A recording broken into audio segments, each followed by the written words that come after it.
أعزائي التلاميذ، السلام عليكم. معكم الأستاذ عبدالرؤوف عبد اللطيف، مدرس مادة الفلسفة. حصة اليوم تخص أقسام الجذع المشترك من الشعب، وتخص أيضا المجزوءة الثانية. المحور الأول: الإنسان كائن ثقافي. إذا عندما نبتدئ بالمحور الأول، أول شيء يتبادر إلى ذهننا هو نحاول أن نفهم ما المقصود بالإنسان كائن ثقافي. لكي نحدد معنى هذه العبارة لا بد أن نبحث عن العبارة التي تقابلها. الإنسان كائن ثقافي تقابلها الإنسان كائن طبيعي. فما الذي نعنيه بالإنسان كائن طبيعي؟ أي الإنسان خاضع لنظام طبيعي يتقاطع مع باقي الكائنات مجموعة من الصفات ومجموعة من الخصائص، ينمو، يتوالد، يتغذى. إذن هي مجموعة من الصفات التي يشترك فيها مع باقي الكائنات الطبيعية. لكن في مقابل ذلك هو كائن ثقافي، أي كائن يتميز بفعل مكتسب، يستطيع أن يقوم بأفعال لم يرثها من الطبيعة، وإنما اكتسبها من محيطه الاجتماعي. وهكذا عندما نقول إنسان كائن ثقافي نعني به الإنسان كائن يتميز بقدرة على الفعل المكتسب. لكن هذا الفعل المكتسب أين يتجلى؟ ما هي تجليات هذا الفعل المكتسب؟ بمعنى آخر، ما هي تجليات الثقافة لدى الإنسان؟ يعني هذا أننا عندما نقول إنسان كائن ثقافي هو كائن مثلا عارف يتميز بالمعرفة، ونحصر كل قدرات الإنسان الثقافية في المعرفة. أو كائن صانع، نستطيع هنا أن نحصر كل قدرات الإنسان الثقافية في الصناعة. أم أن هناك أبعاد متنوعة ومختلفة. المحور الأول وهو الإنسان كائن ثقافي. لكي نتناول هذا الموضوع لا بد أن نبحث في ما هي المظاهر وما هي التجليات الفعل الثقافي لدى الإنسان. أهم التجليات للفعل الثقافي لدى الإنسان يمكن أن نحصرها في ثلاثة. أولا اللغة، ثانيا المؤسسات، ثالثا أنماط العيش والتبادل. فاللغة تعتبر خاصية إنسانية بامتياز. الإنسان وحده يستعمل اللغة، متميزا بذلك عن باقي الكائنات الأخرى. لكن كلود ليف-ستراوس لا يكتفي بهذا، بل يضيف أن اللغة هي الخط الفاصل بين الطبيعة والثقافة، أي السمة المميزة للثقافة بشكل عام. كيف ذلك؟ يستدل كلود ليف-ستراوس على ذلك كما يلي.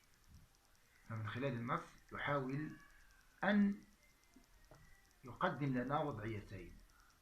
الأولى يطلب منا أن نتخيل أننا ذهبنا إلى كوكب مجهول ووجدنا أشخاص يصنعون أشياء، ولكن يستنتج يقول هذه الصناعة لن تكون دليلا كافيا على أن هؤلاء ينتمون إلى الثقافة. لكن في مقابل ذلك يطلب منا أن نتخيل أننا ذهبنا إلى كوكب آخر ووجدنا أشخاصا يتكلمون بلغة مختلفة عن لغتنا، لكن بإمكاننا أن نترجمها إلى لغتنا. في هذه الحالة نستطيع أن نقول إن هؤلاء ينتمون إلى الثقافة. إذن ماذا يستنتج كلود ليف-ستراوس من خلال هاتين الوضعيتين؟ يستنتج أن اللغة هي الخط الفاصل بين الطبيعة والثقافة، وهي السمة المميزة للثقافة. لماذا؟ لأن عبرها تنشأ جميع تجليات الثقافة الأخرى. أي لا يمكن أن نتصور القيم الاجتماعية بدون لغة، ولا يمكن أن نتصور الأنظمة الاجتماعية بدون لغة، ولا يمكن أن نتصور الصناعة أيضا بدون لغة. فبما أن الفعل الثقافي هو الفعل المكتسب، والفعل المكتسب يعني الفعل الذي نتعلمه، وهو يقتضي علاقة بين معلم ومتعلم، وهذه العلاقة لا يمكن أن تتم خارج التواصل، والتواصل لا يمكن أن ينشأ بدون لغة. وهكذا فاللغة هي شرط أساسي لولوج عالم الثقافة بالنسبة لكلود ليvi-ستراوس. هذا فيما يتعلق بالمظهر الأول من مظاهر الثقافة. بالنسبة للمظهر الثاني وهو المؤسسات، نقصد بالمؤسسة النظام، أي نظام يخضع الإنسان لقواعده كيفما كان، بدءا باللغة، فاللغة نظام بحيث لا يمكن أن يتواصل الإنسان إلا من خلال خضوعه لقواعد اللسان. أيضا المجتمع نظام، فهو عبارة عن مجموعة من القيم المشتركة ومجموعة من العلامات المشتركة التي ينتظم داخلها أفراد المجتمع. الدولة نظام من القوانين والمؤسسات وهكذا. فلا يمكن أن نتصور الإنسان دون خضوعه لنظام، بدءا من اللغة، المجتمع، الدولة، كل هذه بمثابة مؤسسات يعيش داخل المجتمع. في نص وولديورانس يحاول أن يبين لنا وولديورانس مدى أهمية المؤسسة في وجود الإنسان. فأيضا من خلال النص يحاول أن يضعنا أمام صورتين: صورة لرجلين يتصارعان وينتهي الصراع بالغلبة للقوي، وصورة لرجلين يتصارعان وينتهي الصراع بالاحتكام إلى طرف ثالث. يقول كلود ليvi-ستراوس أن هذه الوضعية الأخيرة، أي الوضعية التي نحتكم فيها إلى طرف ثالث، هي الوضعية التي نقلت الإنسان من حياة الهمجية إلى حياة التحضر. أي هذه هي بداية المؤسسة، أي الاحتكام، بمعنى أن نعيش وفق نظام، وفق قوانين، وفق قواعد، وهكذا. عندما انتقل الإنسان من حالة الطبيعة إلى حالة التمدن أو حالة الثقافة، فهو انتقل من حالة الطبيعية إلى المؤسسة، وشكلت المؤسسة المدخل الأساسي للتحضر بالنسبة للإنسان. بقي لنا مظهر ثالث وهو أنماط العيش والتبادل. ماذا نقصد بنمط العيش؟ نقصد بنمط العيش الكيفية التي يعيش بها الفرد وتعيش بها الجماعة، طرق التفكير، جميع الطرق التي يعيش بها الأفراد تعيش بها الجماعات.